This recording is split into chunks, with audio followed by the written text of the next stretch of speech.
На инфективното одделение во Штипската болница има нешто повеќе од 50 пациенти кои се откриени дека се позитивни на коронавирусот и се лекуваат таму. Меѓу нив се неколкумина од Кочани и Чешиново Облешево. Според директорот на болницата Ален Ѓоргиев, состојбата се менува постојано од ден во ден, така што капацитетите со болнички кревети во ова одделение се искористуваат максимално, а можат да се користат и ресурси на одделот за кожни болести.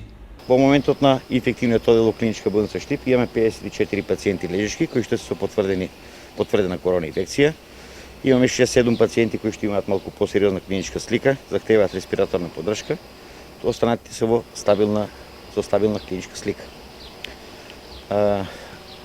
Што се однесува до пациентите кои што се имаат потреба од третман на инфективниот оддел, меѓутоа се не корона пациенти, има направена промена во распоредот на одделите, тие ќе се третираат доколку има потреба за болничко лекување на одделот за кожни болести.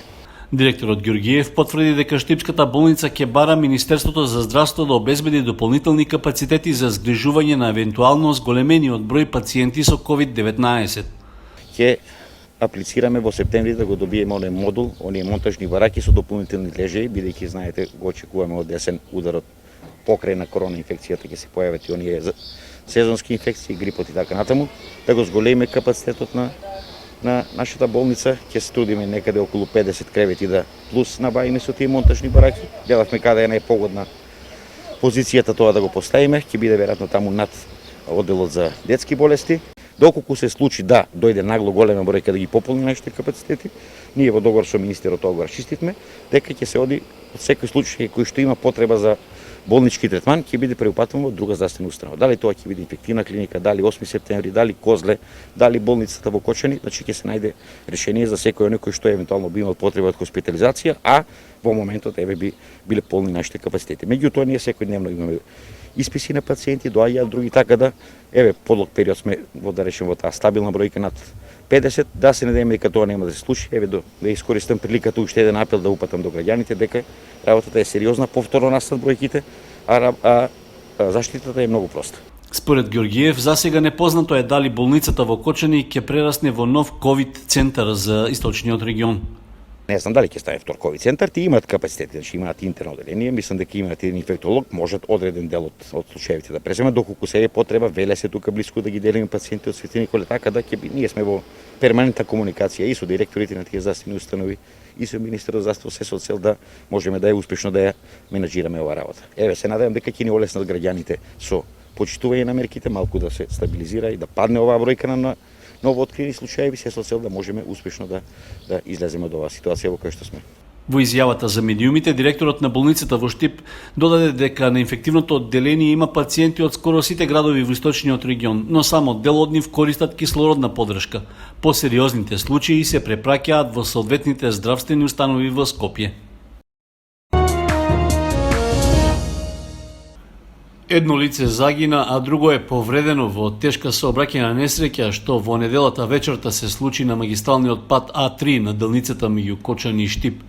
Според официјалното известување од Министерството за внатрешни работи, околу 21 часот и 25 минути во близина на крстосницата за село Кучичино, директно се судриле патничко возило Volkswagen Polo со радовишки регистарски ознаки што го управувал 71-годишниот СЗ од Радовиш, и патничко возило Ford Focus со штипски регистарски ознаки, што го управувал 29-годишниот НР од Штип. До несреќата дошло поради тоа што возилото од Радовиш преминало на спротивната коловозна лента и удрило во автомобилот што доаѓал од спротивен правец. Како последица од сударот, возачот од Радовиш починал на местото на незгодата, додека пак другиот возач се здобил со повреди и е пренесен во општата болница во Кочани. Поради сериозноста на сообраќајката, на помош биле повикани 2 возила за итна медицинска помош од Кочани, при што дежурниот лекар констатирал смрт кај еден од учесниците во несреќата. Повредениот возач од Штип пак бил префрлен во болницата во Кочани. Во извлекувањето на повредениот и починатиот учествувала и екипа од територијалната противпожарна единица од Кочани. Увид на местото на незгодата извршила екипа од полициската станица во Кочани. Додека траел увидот, сообраќајот по магистралниот пат бил во прекин околу 3 часа, а возилата се пренасочувале по споредните патни правци. Од полицијата информираа и дека во саботата, 3 часа по полноќ, било пријавено дека во близина на казино во трговскиот центар е пронеден 23-годишниот МР од Кочани. Утврдено било дека тој конзумирал поголема количина алкохол и паднал во безсознание. Лицето со возило на итна медицинска помош е пренесен во општата болница во Кочани, каде му е укажана лекарска помош, а од полицијата дополнуваат дека се преземаат мерки за расчистување на случајот. На потегот од завршницата на улицата Страшо Ербапче кон Пониква во должина од 7,5 километри продолжува втората фаза од рехабилитацијата на дел од регионалниот пат меѓу Кочани и Пониква. Горниот слој од коловозот веќе е отстранет, а обработени се и најоштетените површини што се пополнуваат. Планирано е да биде поставен нов асфалтен слој. Проектот опфаќа и изградба на рабници, сливници за атмосферската вода и нови еластични огради. За целиот градежен зафат наменети се околу 41 милиони 600 илјади денари, што ги обезбеди јавното претпријатие за државни патишта. Во првата фаза од рехабилитацијата што се реализираше минатата година, беше поправен најоштетениот дел од патот на потегот од паркингот на Пониква кон Кочани во должина од 10,5 километри.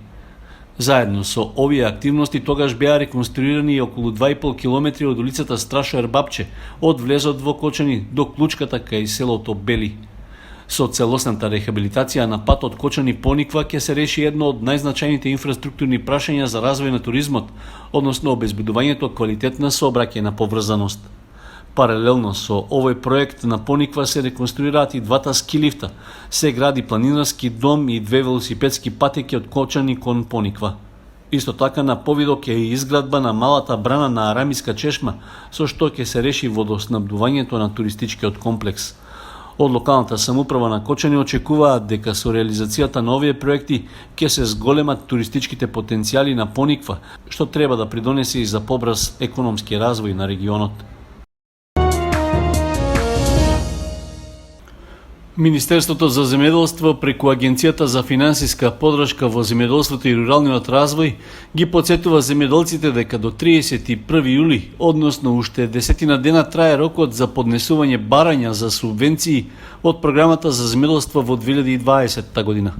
Во овој период се поднесуваат барања за директни плаќања за растително производство, поледелски и градинарски култури, лозови и овошни насади. До крајот на месецот барање за финансиска поддршка можат да достават и оние кои што се занимаваат со сточарско производство, односно одгледуваат говеда, овци, кози, пчели и свињи.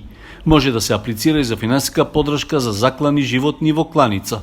Од ресорното министерство велат дека пари за субвенциите има, а исплатата на проектираната поддршка ќе се врши неселективно. Меѓу земјоделските култури што ќе се субвенционираат е и оризот, на што подсети министерот Трајан Димковски пред неговата неодамнашна посета на Кочанскиот регион. Според програмата за финансиска поддршка на земјоделство за 2019 од мерката 1.3 за оризова арпа исплатени се вкупно 7.659.880 денари кон 298 лица. Во насока на поддршка и развој на оризопроизводството, во изминатите 3 години неколку пати се зголеми и субвенцијата за оризова арпа.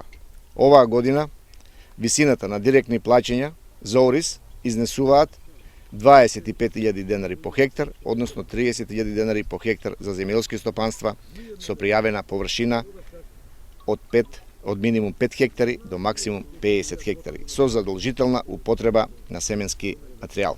Барањата за добивање субвенции, земјоделците можат да ги поднесуваат по електронски пат со регистрирање во системот на веб страницата на Агенцијата за финансиска поддршка во земјоделството и руралниот развој.